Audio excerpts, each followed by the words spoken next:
आपला मतदानाचा हक्क बजावतायत आणि त्यातच आपले मराठी कलाकार सुद्धा मतदान करताना दिसतायत।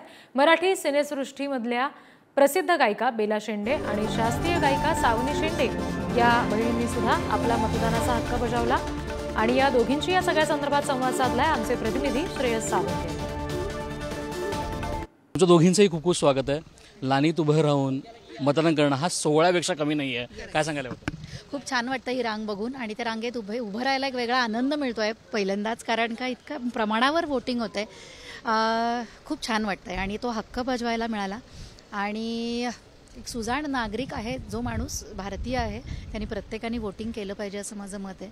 मग तुम्ही तुमच्या वेळापत्रकातून कसा वेळ काढताय हे तुमचं कौशल्य आहे आणि त्याच्यामध्ये आनंद असतो की हो मी वोटिंग केलं, माझ्या आवडतीच्या माणसाला मी वोट करू शकले, याचा एक वेगळा आनंद असतो आणि तो हक्क मी बजावला याचा खरंच मनस्वी आनंद होतो।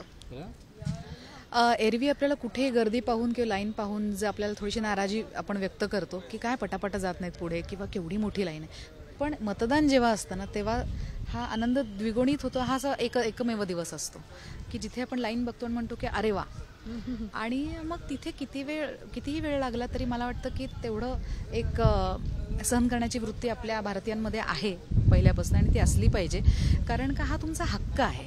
आणि नंतर मग तुम्हाला कंप्लेंट करायला कुठे वाव नसतो तुम्ही जर मतदान नाही केलं आणि नंतर तुमची मतं मांडली तर तेही तितकंच चुकीचं आहे। तर मला वाटतं की इथे येऊन प्रत्येकाने त्यांच्या बूथवर ही सुट्टी नाही आहे, त्यामुळे ही सुट्टी आहे असं मनात न धरता पहिल्यांदा सकाळी येऊन इथे मतदान करावं, मग तुमचा दिवस आहेच ना मोकळा, तर त्यामुळे तुम्ही हा हक्क बजावलाच पाहिजे असं मला वाटतं। खूप खूप धन्यवाद, थँक्यू सो मच। तुम्ही बघू शकता आपण पुण्यात आहोत आणि पुण्यात आता बेला शेंडे आणि सावनी शेंडे या दोन्ही बहिणींनी खऱ्या अर्थानं मतदान केलं आहे आणि आपला मतदानाचा हक्क बजावला आहे। ओमकारसोबत श्रेयस सावंत, पुढारी न्यूज, पुणे।